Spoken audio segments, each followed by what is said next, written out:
বিশ্বাস করেন বন্ধুগণ, একদম ভালো নাই। আজ ৭টা দিন ধরে আমি নির্যাতিত হচ্ছি। এই ৭টা দিন ধরে আমি এই গরুর গোস্ত খাইতে খাইতে খাইতে খাইতে এমন হয়ে গেছে যে পারলে আমি না খেয়ে থাকি। মানে গরুর গোস্তের ঝোল, গরুর গোস্তের ভুনা, আলু দিয়ে গরুর গোস্ত, গরুর গোস্তর ভাজা। মানে গরুর গোস্তর এত আইটেম রে ভাই! হ্যাঁ, গরুর গোস্ত ছাড়া কোনো কথাই নাই। আমি আর পারছি না, আমি আর নিতে পারছি না। অবশেষে আমার বান্ধবীকে ফোন দিলাম যে তোর বাসায় কিছু আনকমন খাবার দাবার হবে। বললো বান্ধবী চলে আয়, হ্যাঁ হবে। আমি তো মহা খুশি, চলে গেলাম বান্ধবীর বাসায়। ওমা, গিয়ে দেখি ওর মা শিলপাটায় কাঁচা গরুর গোস্ত থেতো করছে, থেতো করে তার মধ্যে মশলাপাতি দিয়ে তেলে ভাজছে। ভাজে আমাকে বলে কি, খেয়ে দেখো তো মা, গরুর মাংসের চপটা কেমন হয়েছে, কেমনটা লাগে আপনি বলেন।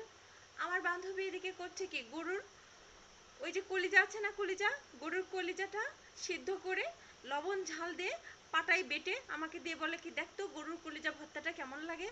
কেমন লাগে আপনারাই বলেন। মনটা চাইলো ওই পাটা দিয়ে ওকে থেতো করে আমি আসি।